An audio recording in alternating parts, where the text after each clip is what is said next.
मेरा नाम शालिनी है और मैं एक 26 साल की नई नवेली बहू हूँ। मेरी रंगत दूधिया गोरी है और नैन नक्श इतने नाजुक और कोमल हैं कि ससुराल में सब मुझे नाजुक कोमल कली कहकर पुकारते हैं। मेरी और मेरे पति नकुल की शादी को अब 2 साल पूरे होने को हैं। नकुल जी मुझसे उम्र में काफी बड़े हैं, पर उनकी शांत स्वभाव और ईमानदार शख्सियत ही मुझे भा गई थी। वे हलाल की कमाई पर विश्वास रखते थे और घर में सिद्धांतों के पालन के पक्के समर्थक थे। इस घर की एक और अहम शख्सियत मेरी देवरानी हैरती हिरती है। हैरती, जैसा कि नाम से जाहिर है, एक मिलनसार लेकिन थोड़ी अजीब शख्सियत की मालिक थी। जब मैं इस घर में ब्याह कर आई तो हैरती ने पहले ही दिन से मेरा जोरदार स्वागत किया। उसकी आदत थी कि वह सबके साथ बहुत घुल मिल जाती थी, लेकिन मेरे साथ उसकी नजदीकी बहुत जल्द गैर मामूली हो गई। वह अक्सर ही मेरे कमरे में पाई जाती, चाहे उसे कोई काम हो या न हो। मैंने गिन रखा था, वह मेरे कमरे में दिन में 4 चक्कर जरूर लगाती थी। बस बैठकर घंटों फिजूल की बातें करती या मेरी चीजों को गौर से देखती रहती थी। कभी कभी उसकी ये जिज्ञासा भरी हरकतें मुझे हैरान करती थीं। सबसे ज्यादा चौंकाने वाली बात यह थी कि वह मेरी गैर मौजूदगी में भी कमरे में आती और कभी कभार चीजों को अपनी जगह से हटा देती थी। शादी के शुरुआती दिनों में हैरती ने मेरे साथ बहुत निभाया, मानो मैं उसकी सगी बहन हूँ। लेकिन शादी के 2 हफ्तों के बाद ही उसकी हरकतें मुझे अजीब लगने लगी। रात में सोते वक्त मुझे अक्सर तेज एहसास होता कि जैसे कोई मेरे कमरे में आया हो। मेरे होश और हवास उस अनदेखी मौजूदगी को महसूस करते, लेकिन जब मेरी आंख खुलती तो कमरे में मेरे और नकुल जी के अलावा कोई नहीं होता। पहले तो मैं बहुत डर जाती और मन ही मन माँ दुर्गा का नाम लेकर सो जाती, क्योंकि मेरे लिए यह सब बिल्कुल नया अनुभव था। लेकिन धीरे धीरे ये महसूस होने वाली मौजूदगी मेरा शक यकीन में बदलने लगी। अब मैं किसी की अस्पष्ट मौजूदगी अपने कमरे में पूरी शिद्दत से महसूस करने लगी थी, पर चाहने के बावजूद मैं अपनी आंखें खोल नहीं पाती थी। मेरी बंद आंखें मानो किसी अलौकिक शक्ति के वश में थीं। बहुत कोशिश के बाद भी मेरी आंखें नहीं खुलती थीं, गोया किसी गलत बात का खुलासा होने से रोक रही हों। यह हालत मुझे सुबह तक बेहाल कर देती थी। शक की शुरुआत बल्ब का गायब होना और थकान मेरी हैरानी की इंतहा न रही जब रोज रात को मेरे कमरे का बिजली का दिया बल्ब गायब होने लगा। नकुल जी, जो हर बात में बहुत तार्किक थे, वह रोज शाम को एक नया बल्ब लाते और सावधानी से लगाते, लेकिन सुबह वह बल्ब गायब हो जाता। मैं और मेरे पति हैरान थे कि ये क्या माजरा है, आखिर क्यों ऐसा हो रहा है और बल्ब गायब कौन करता है। यह सिलसिला एक रहस्यमय डरावना सपना बन चुका था। नकुल जी उम्र में बड़े होने के बावजूद बहुत प्यार करने वाले और ईमानदार आदमी थे। मेहनत की कमाई खाते थे, लेकिन गलत बात या बेईमानी बिल्कुल बर्दाश्त नहीं करते थे। एक दिन मेरी देवरानी हैरती मेरे पास बैठी थी और गैर जरूरी तौर पर बात का रुख हमारे जोड़े की तरफ मोड़ दिया। वह कटु लहजे में कहने लगी, भाभी, आपका और भाई का कोई मेल नहीं। कहाँ आप नाजुक कोमल कली और कहाँ भाई साहब। आपको तो कोई बेहतर रिश्ता मिल सकता था। उसकी बात में एक छिपा हुआ ताना था और मुझे महसूस हुआ कि वह बात का कौन सा पहलू निकाल रही है। मुझे उसकी तुलना करने वाली बातें बिल्कुल पसंद नहीं आईं। मैंने तुरंत शालीनता और आत्मविश्वास से उसे जवाब दिया, मैं अपनी जिंदगी में बहुत खुश हूँ और मुझे शादी के लिए बेशक बहुत लड़के मिल सकते थे, लेकिन नकुल जैसा प्यार करने वाला, सीधा साधा और वफादार व्यक्ति शायद मैं खो देती। मेरी इस स्पष्ट बात पर वह अपने चेहरे पर एक बनावटी मुस्कुराहट सजाए जल्दी से बात का रुख बदल दिया। इस घटना ने मेरे दिल में और शंकाएं पैदा कर दी थीं। मेरी शादी को पूरा 1 साल हो गया था। हमें अभी तक कोई खुशखबरी संतान नहीं मिली थी और यह बल्बों का सिलसिला भी तभी शुरू हुआ जब मैं गर्भवती हुई। मुझे अंदर से गहरा सदमा और अफसोस होता कि रोज ये सब क्या हो रहा है। रात में बल्ब का गायब होना मेरे लिए चिंता और परेशानी का कारण था। जब मैं नकुल जी से बात करती तो वह भी गंभीरता से इस समस्या पर सोचने लगते। एक बार उन्होंने मुझसे कहा कि हो सकता है कि बच्चे यह काम करते हों। नकुल जी का इशारा मेरी देवरानी के बच्चों की तरफ था, जिन पर उनका ध्यान कम रहता था। मेरे देवर के 2 बच्चे थे, एक बेटी 10 साल की और एक 15 साल की, दोनों ही सांवली रंगत की थीं। मेरी देवरानी उन पर तरह तरह की महंगी क्रीम लगाती, लेकिन कोई फर्क नहीं पड़ता और फिर उसने ऊब कर सब कुछ अपने हाल पर छोड़ दिया था। मेरे गर्भवती होने की खबर ने घर में अस्थायी खुशियां बिखेर दी थीं, लेकिन उसी दिन से मेरे कमरे से रोज रात को बल्ब गायब होने लगा। मैंने इसके पीछे का राज पता लगाने की बहुत कोशिश की, पर मैं नाकाम रही। मुझे नींद में अक्सर तेज महसूस होने लगा कि कोई मेरे पास बैठा है या कमरे में टहल रहा है, लेकिन मैं खुद में इतनी हिम्मत नहीं जुटा पाती थी कि अपनी आंखें खोल सकूं। सुबह मैं फिर से वैसी हो जाती, नॉर्मल, लेकिन अंदर से थकान और घबराहट का शिकार होती। मुझे खुद समझ नहीं आता था कि मेरी हालत क्या है। मैं बहुत डरी सहमी रहने लगी थी। दिल और दिमाग अजीब और गरीब वहमों में घिरे थे। कभी यूं ही बैठे बैठे गुमसुम हो जाती। मैंने इस रहस्यमय सिलसिले के बारे में अपनी माँ को सब बताया। माँ ने मुझे पुराने अनुभवों की रोशनी में सलाह दी। अपनी देवरानी पर नजर रखो बेटी, पराया घर है, सावधानी जरूरी है। मैंने भी माँ की बात से सहमति जताई। मेरी देवरानी की एक और खास आदत थी कि रोज रात को वह मुझे अपने हाथों से तेल की मालिश करती थी। वह कहती थी कि गर्भ में शरीर को आराम पहुंचाना जरूरी है। न जाने उसकी मालिश में कैसा जादू था। वह जैसे ही मालिश करती, मैं गहरी नींद में सो जाती और मुझे कोई होश न रहता। मैं बहुत हैरान रहती जब अक्सर नकुल जी मुझे देर से उठने का ताना देते कि सारा दिन सोती रहती हो और पति का कोई ख्याल नहीं। मेरा दिमाग उलझा हुआ था, क्योंकि जब मैं सोकर उठती तो शरीर अजीब सी थकान का शिकार रहता। मुझे ऐसा लगता जैसे पता नहीं कितने मीलों दूर का सफर तय करके आई हूँ या सारी ऊर्जा निचोड़ ली गई हो। लगातार होने वाले अजीब और गरीब वाकयों ने मुझे कुछ सोचने के लायक कहाँ छोड़ा था। मेरी तार्किक सोच खत्म होती जा रही थी। अनिश्चितता का माहौल, बढ़ती दूरियां और चाय का राज रोज के बल्ब गायब होने के पीछे जो भी वजह थी वह छिपी हुई थी। मैं बस उन वजहों को जानना चाहती थी। कौन है जो बल्ब रोज रोज गायब करता है, और सिर्फ मेरे ही कमरे के बल्ब गायब करने के पीछे उसका क्या मकसद हो सकता है। इन बातों ने ही मुझे बेहद परेशान कर रखा था, क्योंकि यह कोई मामूली बातें नहीं थीं जिनको मैं भूल जाती। मेरे गर्भवती होने से इसका क्या ताल्लुक है, मेरा भूल से भी ख्याल किसी तरफ न जाता। मैं अंदाजा नहीं लगा पाती कि इस सब के पीछे क्या मकसद है, क्योंकि अटकलें तो वहां होती हैं जहां पुख्ता सबूत हों, और मुझे तो अभी किसी बात का इल्म ही नहीं था।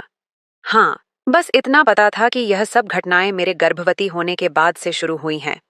मैंने बहुत कोशिश की कि सच जान सकूं, इसकी हकीकत का पता लगा सकूं, लेकिन यह नामुमकिन ही रहा। गोया कोई गहरी साजिश पर्दे के पीछे चल रही थी। दिन ब दिन मेरी शारीरिक और मानसिक हालत खराब होती जा रही थी।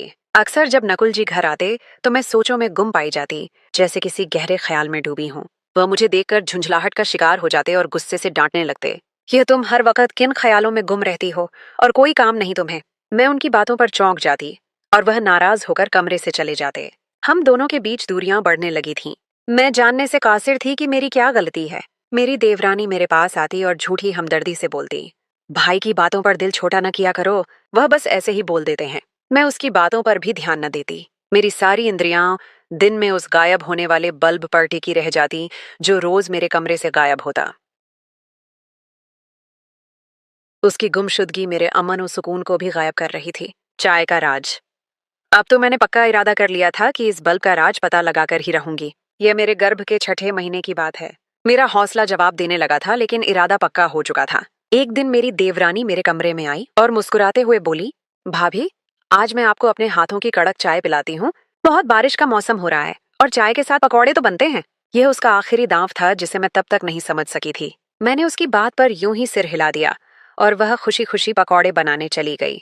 कुछ देर बाद वह वापस आई तो उसके हाथों में पकौड़ों की प्लेट और एक कप चाय थी, जिसे उसने खास मोहब्बत से बनाया था। उसने दोनों चीजें मेरे सामने टेबल पर रखीं और बोली, भाभी, मजे से खाइए। मैंने उसे भी खाने की औपचारिक दावत दी, लेकिन उसने इनकार में सिर हिला दिया, जैसे मैंने कोई गलत बात कर दी हो। ये उसकी आदत थी कि जब भी वह मेरे लिए चाय और पकौड़े बनाती तो हमेशा अपने हाथ से बनाती और सिर्फ मेरे लिए ही बनाती। जब मैं उससे खाने का पूछती तो हमेशा ही इनकार में सिर हिला देती। कहती, मैंने अभी खाए हैं, आप खाइए। मुझे हैरानी होती कि वह ऐसा क्यों करती है। क्या वह जानबूझकर मेरे करीब आने का बहाना तलाश करती थी? नकुल का गुस्सा, बढ़ती कमजोरी और खरीदारी की रात में बहुत परेशान थी। मैंने नकुल जी को एहतियातन सब बातों से आगाह किया था कि बाद में कोई परेशानी का सामना न करना पड़े। मैंने उनसे देवरानी की अजीब हरकतों और बल्ब की गुमशुदगी के बारे में खुलकर बात की, लेकिन नकुल जी मुझ पर ही बरस पड़े। उनकी आंखों में नाराजगी थी। तुम उस पर इल्जाम लगा रही हो? हम इतने सालों से इस घर में एक साथ रहते हैं। वह मेरे भाई की पत्नी है और बहुत अच्छी है। आज तक कभी उसने हमारे साथ कुछ गलत बात नहीं की। मेरे पति का यह पूर्ण इनकार मेरे लिए किसी सदमे से कम न था। मैंने उनकी बात पर खामोशी इख्तियार कर ली, क्योंकि मैं जानती थी कि वह बिना पुख्ता सबूत के मेरी किसी बात पर भी यकीन नहीं करेंगे। इसलिए मैं पक्का इरादा कर चुकी थी कि मैं उसके खिलाफ कोई न कोई सबूत हासिल कर लूंगी और बल्ब गायब होने के राज को भी किसी भी सूरत में जानकर ही रहूंगी। लेकिन मेरी हालत ने यह भी कहाँ गवारा किया। मैं दिन ब दिन कमजोर होती जा रही थी। मुझे ऐसा महसूस होने लगा था कि मेरे शरीर की सारी ऊर्जा निचड़ती जा रही है। मेरा रंग सर्द रहने लगा था। मैं अपनी हालत को लेकर बहुत डरी हुई थी कि न जाने बच्चे की पैदाइश से पहले मुझे कुछ न हो जाए। मेरी पहली औलाद और मेरी बिगड़ी हुई हालत मुझे और डरा देती थी। मुझे भी जीना था, अपने बच्चे के लिए, अपने पति के लिए। मेरे पति ऑफिस से घर आए तो उन्होंने मुझे प्यार से खाना लगाने को बोला। मैंने उनके लिए खाना लगाया तो उन्होंने कहा कि आज हम बच्चे की शॉपिंग करने के लिए बाजार चलते हैं, तुम जल्दी से तैयार हो जाओ। उनकी बात सुनकर मुझे बहुत खुशी हुई कि उन्हें भी अपने बच्चे की उतनी ही फिक्र है जितनी मुझे है। मैं जल्दी से तैयार हुई और शॉल लेकर नकुल जी के साथ शॉपिंग करने चली गई। हमने अपने बच्चे के लिए बहुत सारी शॉपिंग की। यह दिन मेरी लंबी परेशानियों के बाद एक खुशनुमा ब्रेक था। रात तक आए, हमें काफी टाइम हो गया था। हम घर में दाखिल हुए तो मेरी देवरानी दरवाजे पर निगाहें जमाए बैठी थीं। मैं उसे देखकर चौंक गई कि रात के इस वक्त तक जाग रही है। हमें देखते हुए अत्यंत बेचैनी से कहने लगी, भाभी, आपने आने में बहुत देर कर दी है। दोनों बच्चे काफी देर से आपका इंतजार कर रहे थे। उसका लहजा सामान्य नहीं था, जैसे वह किसी बात की बेचैनी में थी। उनकी बात सुनकर मैं भी मुस्कुराई और थकान का बहाना करके अपने कमरे में चली आई। मैं कमरे में दाखिल हुई तो देखा कमरा पूरा अंधेरे में डूबा हुआ था। अचानक मुझे ऐसे लगा कि जैसे मेरे पैरों तले कोई चीज कुचल गई हो। वह आवाज और एहसास बहुत स्पष्ट था। मैंने डरकर चीख मारी और फौरन बाहर की तरफ भागी। सामने से ही नकुल जी आ रहे थे। मैं रोते हुए उनसे लिपट गई और बोली कि कमरे में कुछ है। वह मुझे लिए कमरे में दाखिल हुए तो कमरा अंधेरे में डूबा हुआ था। मोबाइल की टॉर्च जलाकर देखा तो कमरे में कोई भी ऐसी चीज न थी। नकुल जी ने मुझे बाहर सोफे पर बिठाया और खुद नया बल्ब लाकर कमरे में लगाया। नकुल जी मुझे डरा हुआ देखकर अपने साथ कमरे में लाए और चारों तरफ दिखाने लगे। देखो, यहाँ पर कुछ भी नहीं है। तुम अंधेरे की वजह से डर गई होगी। लेकिन मुझे पूरा यकीन था कि जो मैंने देखा और महसूस किया वह मेरा वहम नहीं हो सकता। मैं अक्सर यही सब नींद में भी महसूस करती थी। कमरे में किसी की मौजूदगी, यह मेरा वहम नहीं हो सकता। पर मैं नकुल जी को कैसे समझाती? उन्हें तो मेरी किसी भी बात पर यकीन ही नहीं होता था। दिन ब दिन बढ़ते बल्ब वाले वाकये को लेकर वह खुद भी बहुत संजीदा रहने लगे थे। उन्होंने अपने एक जानकार मित्र से भी इस बात का जिक्र किया तो उन्होंने कहा वह खुद भी बहुत परेशान थे। मैं बहुत डरी सहमी सी रहने लगी थी। समझ नहीं आता था कि यह सब मेरे साथ क्या हो रहा है।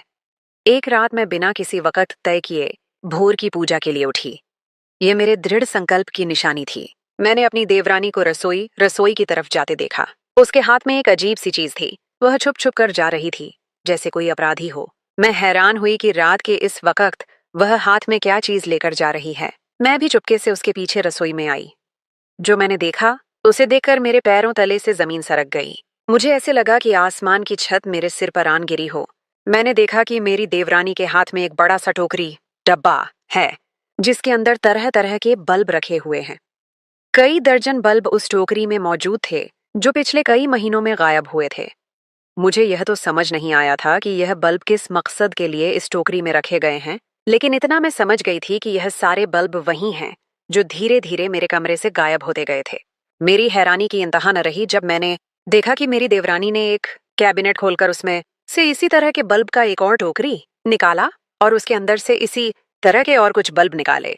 वह बहुत सावधानी से यह सब कर रही थी। मैं सामने खड़ी परेशानी के आलम में सारा मंजर देख रही थी, लेकिन मैं नहीं चाहती थी कि अभी उसे पता चले कि मैं उसके बारे में इतना सब कुछ जान चुकी हूँ। मैं पूरी हकीकत का पता लगाना किसी भी सूरत में चाहती थी, क्योंकि मुझे पता था बिना सबूत के कोई भी मेरी बात का यकीन नहीं करेगा। मेरी देवरानी ने इन बल्बों को अपने हाथों में लिया और अपने कमरे की तरफ बढ़ गई। मैं भी उसके पीछे पीछे कदम बढ़ाए, पर अचानक ही न जाने क्या हुआ, वह अपने कमरे में जाने के बजाय हमारे घर के पीछे बने सुनसान खेत की तरफ निकल गई। वह जगह भयानक थी और कोई वहां आमतौर पर नहीं जाता था। पहले तो मुझे वहां जाते हुए बहुत ही डर महसूस हुआ, क्योंकि रात का वक्त, तन्हाई, गहरा अंधेरा, ये सब मिलकर माहौल को डरावना बना रहे थे। पर मैं भी सोच चुकी थी कि किसी न किसी तरह तो इस राज का पर्दाफाश करना ही होगा, तो आज ही क्यों नहीं। यह मेरी माँ बनने की जाज़्बे का मामला था। मैं अपने बच्चे की हिफाजत के लिए हर खतरा मोल ले सकती थी। मैं भी उसके पीछे सुनसान खेत की तरफ कदम बढ़ाने लगी। मैं खेत में पहुंची तो देखा मेरी देवरानी एक बड़े घने पेड़ के पीछे छिपी हुई थी। मुझे अचंभा हुआ कि वह यह कैसी हरकतें कर रही है। कहीं वह पागल तो नहीं हो गई। उसकी हरकतों ने मेरे पैरों तले की जमीन हिला दी थी। कुछ देर बाद मुझे महसूस हुआ कि मेरी देवरानी ने कोई गड्ढा खोदा है और वह दोनों बल्ब की टोकरियां उसमें दबा दिए हैं। देखकर और हैरान हुई, वह यह क्या पागलपन कर रही है। यह काम किसी आम तार्किक अमल से बहुत दूर था। मेरी देवरानी खेत में आगे की तरफ बढ़ने लगी। मैंने डरते डरते उसके पीछे कदम बढ़ाए तो उसने अपने कदम एक भयानक गुफा के करीब जाकर रोक दिए। मैं हैरानी से उसे वहां खड़े देखने लगी कि अब देखो आगे क्या करने वाली है और उसका यहाँ आने का मकसद क्या है। मेरी देवरानी ने गुफा की तरफ अपने कदम बढ़ाए और अंदरूनी हिस्से की तरफ बढ़ गई। मेरे कदमों में साफ कंपकंपी थी, लेकिन यहाँ तक आने के बाद पीछे हटने का कोई रास्ता नहीं बचता था। या तो आर या फिर पार। मैंने भी सोच लिया था कि अब यहाँ तक आ गई हूँ तो आगे भी चल ही जाती हूँ। मैंने खुद पर पूरा भरोसा किया, दिल ही दिल में दुर्गा चालीसा का पाठ किया और अंदर की तरफ बढ़ गई। ईर्ष्या का जहर, काला जादू और बदले का रास्ता। जब मैं गुफा के अंदर दाखिल हुई तो मेरे सामने रूह को दहला देने वाला मंजर था। एक तांत्रिक तांत्रिक जो कि घिनौनी शक्ल और गंदी हालत में था। आसपास फैली इंसानी खोपड़ियों और अजीब व गरीब चीजों को देखकर कुछ मंत्र पढ़कर फूंक रहा था। मुझे ऐसे लगा जैसे अभी मेरी जान किसी भी वक्त निकल जाएगी। ये कैसी कयामत मैं अपनी आंखों से देख रही थी। मेरी देवरानी के यहाँ आने का मकसद अभी भी एक राज ही था, जिस पर से पर्दा उठना बाकी था। मुझे उस तांत्रिक की शक्ल से अत्यंत नफरत महसूस हुई। वह अजीब घिनौने और वहशी अंदाज में कुछ मंत्र पढ़ पढ़कर खोपड़ियों पर फूंक रहा था। तभी मुझे मेरी देवरानी की नफरत से भरी आवाज सुनाई दी, जिसने सारे राज खोल दिए। तांत्रिक, जैसे आपने कहा था मैंने बिल्कुल वैसे ही किया है। मैं पिछले 6 महीनों से इसके कमरे के बल्ब उतारकर आपकी बताई हुई जगह में दफना रही हूँ, लेकिन मुझे अभी कोई फर्क नजर नहीं आ रहा। वह दोनों तो हंसी खुशी अपनी जिंदगी गुजार रहे हैं। मैं जो चाहती थी वह तो अभी भी नहीं हुआ। मैं इसका पीछा खत्म करना चाहती थी, लेकिन वह अभी तक सलामत है। क्या मैंने इसके लिए इतनी मेहनत की थी? मैं अपनी देवरानी की जुबानी यह खौफनाक हकीकत जानकर मरने वाली हो गई थी। ईर्ष्या की आग इस औरत को यहाँ तक ले आई थी। मेरी आंखों से झरझर आंसू बह रहे थे। जिसे मैंने अपना समझा, इतनी मोहब्बत की, वह अपने दिल में मेरे लिए इस कदर नफरत कैसे पाल सकती है? उसी घिनौने तांत्रिक की आवाज मुझे अपने कानों में सुनाई दी, जो मेरी देवरानी को शांत लहजे में कह रहा था, सब्र से काम लो, कोई काम इतनी आसानी से नहीं हो सकता, और फिर तुम्हारा तो काम बहुत बड़ा है। यह काम औरत के गर्भ को खत्म करने का है, वक्त लगता है। नफरत का इकरार। मेरी देवरानी ने उनकी बात पर घमंड से सिर झटक कर अपने अंदर की भड़ास निकाली। थर्स्ट, मैं ज्यादा दिन इस औरत को अपने घर में बर्दाश्त नहीं कर सकती। इसके आते ही मुझसे मेरा सब कुछ छिन गया। इस औरत ने मुझे कहीं का नहीं छोड़ा है। मेरा अपना पति मुझसे बागी हो गया है। वह बात बात पर मुझे ताने देता है और कहता है, देखो शालिनी से कुछ सीखो। किस तरह से अपनी जिंदगी बसर की जाती है, किस तरह पति और घर को संभाला जाता है। दिन रात अपने पति के ताने सुन सुनकर मेरा तो दिल कट जाता है। यहाँ तक कि मेरे अपने बच्चे भी इसी औरत के मुरीद होने लगे हैं। मैं भी तो मेहनत करती थी, मैं भी अपने घर के काम करती थी, तब किसी को दिखाई नहीं देता था। और इस 4 दिन की आई की मेहनत सबको दिखाई देने लगी है। सबने इसे सर पर बिठा रखा है। मेरी देवरानी के लहजे में नफरत ही नफरत समाई हुई थी और उसके चेहरे पर ईर्ष्या साफ जाहिर थी। ये थी बल्ब गायब होने की कहानी। मेरे गर्भ को नुकसान पहुंचाना, मेरी ताकत, बिजली का दिया जो जीवन और रोशनी की निशानी है, को खत्म करना ताकि मेरा हौसला टूट जाए और काले जादू के लिए इस्तेमाल हो। वह रात को मालिश के बहाने मुझे बेहोश कर देती थी ताकि यह काम आसानी से कर सके, और इसी वजह से मेरा शरीर सुबह थकान का शिकार रहता था, जैसे कोई दुश्मन मेरी ऊर्जा चूस रहा हो। मेरे लिए तो डूब मरने का मुकाम था कि मेरी वजह से इस औरत को बिला वजह इतनी तकलीफ मिली। मेरा भी कोई कसूर नहीं था। मैंने कभी नहीं चाहा था कि उसे मेरी वजह से कोई तकलीफ पहुंचे, लेकिन अपने बदले में चलते हुए उसने गलत रास्ता इख्तियार कर लिया था, जिस राह में सिर्फ नुकसान ही नुकसान था। वह तांत्रिक से मिलकर गुफा से बाहर आई तो मैं भी मजबूत इरादे से उसके पीछे बाहर आ गई और उसका हाथ थाम लिया। जैसे ही उसने पीछे मुड़कर देखा तो उसे लगा कि वह पत्थर की हो गई है। उसकी सांसें रुकने लगी थीं। मैंने बिना कुछ सोचे समझे उसके मुंह पर एक थप्पड़ जड़ दिया, क्योंकि जो कुछ वह कर चुकी थी और जो करने वाली थी उसमें किसी का भी नुकसान नहीं होने वाला था सिवाय मेरे और एक नन्ही सी जान के। उसका तो कोई कसूर भी नहीं था, जो अभी इस दुनिया में आने से पहले ही उसे खत्म करने की साजिश हो रही थी। उसकी हैरानी तो खत्म होने का नाम ही नहीं ले रही थी। उसे भी यकीन नहीं आ रहा था कि मैं यहाँ तक पहुंच चुकी हूँ और उसके राज का पर्दाफाश हो चुका है। मैंने उसे दोनों बाजुओं से पकड़कर झिंझोड़ दिया और गुस्से से बोली, अब कहाँ तक मुझसे छुपाओगी? मुझे सारे राज का पता चल चुका है। तुम इतनी गिरी हुई हरकत कर सकती हो, मैं ये सोच भी नहीं सकती थी। तुम्हें एक बार भी मुझ पर दया नहीं आई ये सब कुछ करते हुए? तुम्हारी रूह नहीं कांपी कि तुम किस रास्ते पर चल पड़ी हो? अरे तुम भी तो एक माँ हो, माँ होने का ही लिहाज कर लेती। एक माँ होकर तुमने दूसरी माँ की गोद उजाड़ने की कोशिश की। इसके लिए तो परमात्मा भी तुम्हें कभी माफ नहीं करेंगे। अगर आज मैं तुम्हें न देखती तो कल तुम मेरी औलाद को भी खत्म कर चुकी होती। अगर भाई साहब तुम्हें ताने देते हैं या तुम्हारी अहमियत कम हुई है तो इसमें मेरा क्या कसूर? इसमें कसूर उनकी सोच का या तुम्हारा अपना है। अगर उनको मेरी कोई आदत अच्छी लगी, मैं इस बात का इकरार करती हूँ कि उन्हें मेरा तुलना कभी भी तुमसे नहीं करना चाहिए था, क्योंकि हर इंसान की अपनी खूबियां होती हैं, अपनी खामियां होती हैं। तुम्हें भी होंगी, लेकिन तुम्हें इसे मेरे बच्चे के लिए बदले का जरिया नहीं बनाना चाहिए था। अपने दिल में इतना बैगज नहीं रखना चाहिए था। निजात का रास्ता, अगर तुम्हें मुझसे कोई समस्या थी तो तुम मुझे एक बार बताकर तो देखती। मैं खुद तुम्हारे रास्ते से हट जाती, कभी तुम्हें अपनी शक्ल न दिखाती। लेकिन जो रास्ता तुमने इख्तियार किया, उसमें सिर्फ तुम्हारे लिए नरक का रास्ता था और कुछ नहीं। क्या तुम्हें मालूम नहीं था कि ऐसे तांत्रिक और जाली बाबा किस तरह के होते हैं और किस तरह से औरतों का इस्तेमाल किया जाता है? जरूरी नहीं होता कि हर भगवा कपड़े में बैठा इंसान भी अपने आप को ज्ञानी कहने लग जाए, क्योंकि ज्ञान सिर्फ ईश्वर की जात के पास है, उसके सिवा किसी के पास भी नहीं। मेरी बात सुनकर मेरी देवरानी को अपनी गलतियों का एहसास हो चुका था और वह मेरे आगे हाथ जोड़कर माफिया मांगने लगी। उसकी आंखों से आंसू बह रहे थे। हाँ, तुम्हें ईश्वर का वास्ता है, मुझे माफ कर दो। देखो, मेरे बंधे हाथों को देखो। मैं तुमसे ईर्ष्या जलन करने लगी थी। इस ईर्ष्या में मैं इतनी आगे बढ़ चुकी थी कि मुझे और कोई रास्ता दिखाई नहीं दे रहा था। तुम्हारी आदतों ने शायद घर वालों को तुम्हारी तरफ खींचा है। तुम्हारे साथ तो भगवान है ना, और तुम्हारी अच्छाई भी तुम्हारी सबसे बड़ी ताकत बन गई है, जिसकी वजह से 1000 कोशिशों के बावजूद भी मैं तुम्हें कभी नुकसान नहीं पहुंचा पाई। ये तुम्हारी अच्छाई ही थी और तुम्हारी नेक सीरत ही थी जो तुम्हारे काम आई। तुम्हारा पूरा विश्वास तुम्हें इस बात पर कायम रखे हुए था कि ईश्वर तुम्हारे साथ है और तुम मेरा पीछा करती हुई यहाँ तक आ पहुंची। मैंने उसके जुड़े हुए हाथ खोले और नर्म मगर मजबूत लहजे में बोली, ईश्वर तो सबके साथ है, लेकिन गलत और सही रास्ते हमारे अपने वश में होते हैं।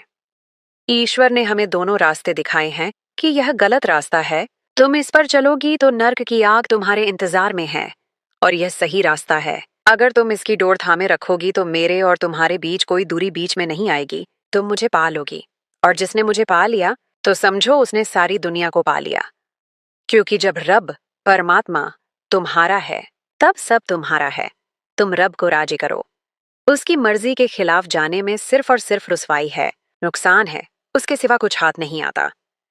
यह कहकर मैंने उसे सीधा रास्ता दिखाया और उसे अपने साथ घर ले आई। वादा लिया कि वह तांत्रिक के पास जाने का सिलसिला फौरन खत्म करेगी और अपने बच्चों और पति पर ध्यान देगी। मेरे ईमान और सही रास्ते पर डटे रहने ने मुझे और मेरे आने वाले बच्चे को हर खतरे से सुरक्षित रखा, जबकि मेरी देवरानी को उसकी ईर्ष्या ने तबाही के मुहाने पर ला खड़ा किया था।